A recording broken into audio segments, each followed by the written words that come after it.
I'm going to shoot all this in the car while I wait. Wait for someone here. I'm going to shoot everything today in a car. The average credit issuers, especially the big ones. Now, the big eight reported this. We talked about this with earnings. The earnings with Amex, earnings with Visa.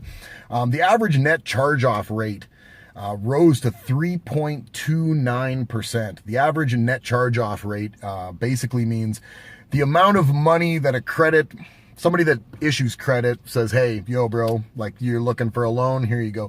This is the amount of times, 3.29% of the time, that they just eat it. That someone bails on paying and they just eat it. And it rose. And it's rose 5 consecutive quarters year over year now. And all the eight main issuers of credit in the United States, we're talking Discover, American Express, JP Morgan, Citigroup, the list goes on. The eight all had a raised write-off in the last quarter.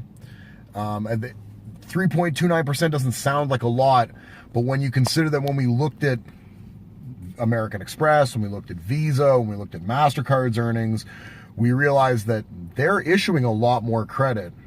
So credit's out there. And the job situation is great. And like, I'm not saying that the sky is falling by any stretch of the imagination, but when you start to see incremental increases in people defaulting on being able to pay their bills, and it's not something that's just happening at one issuer in one little localized area, but it's fairly systemic throughout the financial system, and you also see increases in people spending on borrowed time or borrowed money, you get concerned that if there was a change in employment, if something did happen with the economy that altered things slightly and the debt collectors called in a few more of the bills, how much quicker would this pace pick up? Because it's now picked up for 5 straight quarter increases through, like I said, the 8 major lenders throughout the United States as far as credit lending goes.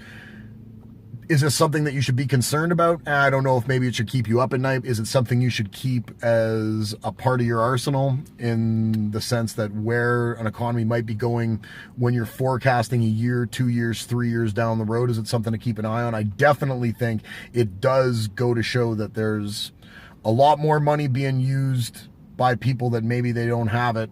And if the money of a lot of people started to dry up even in incremental amounts, I think you'd start to see that percentage of people fall off that can't pay their bills start to increase dramatically, because how many people do you know live right to that paycheck already? How many people are right on the cusp if we have 1 more quarter of raises, 2 more quarter of raises? How many more people could start defaulting on credit, and how much more could that percentage go up? And then how does that affect everybody as a domino effect? Not to keep you up at night, but definitely financial systems are giving out more credit, but more people aren't able to pay for it either. Something's got to give. Eventually, lending's got to tighten, I think, because employment in a country can ebb and flow and take a generation sometimes to bring back with all the effort of government. But a lending situation where you shore up what your lending practices are can be tightened a lot quicker. But I think a lot of times the banks are like, why not let it ride? We're making a lot more margin than that couple of 3%, 3.29% of losses that we're writing off. But when you consider how that affects the entire system and what that does for people who can't pay their bills, as that number rises, it affects then housing and people defaulting on other things, and it can be a real domino effect.